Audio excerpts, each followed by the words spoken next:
Jail भरो तहरीक में गिरफ्तार कारकुनों को दूर दराज जेलों में भेजने, मुलाकात न करने देने और तिब्बी सहूलियात फराहम न किए जाने पर हाईकोर्ट मुल्तान बेंच में दरख्वास्त दायर कर दी गई। पीटीआई रहनुमा एजाज हुसैन जंजुआ की दरख्वास्त में एडिशनल चीफ सेक्रेटरी और जेल हुकाम को फरीक बनाते हुए गिरफ्तार कारकुनों को कानून के मुताबिक बुनियादी सहूलियात की फराहमी की इस्तदा की गई। सीनियर जज Lahore high court Multan bench ने दायर दरख्वास्त को प्रिंसिपल सीट लाहौर भिजवाते हुए राय तलब कर ली है। मैं हूं सैयद मुजम्मिल शाह और अब आप मुझे देख सकते हैं सिर्फ बोल न्यूज पर।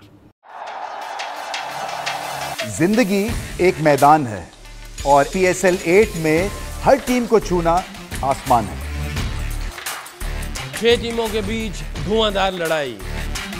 ये शोर न लड़ाई का है न डर का, ये शोर है जीत का, ये शोर है जुनून का। खेल का जुनून रोजाना रात 11 बजे सिर्फ बोल न्यूज पर।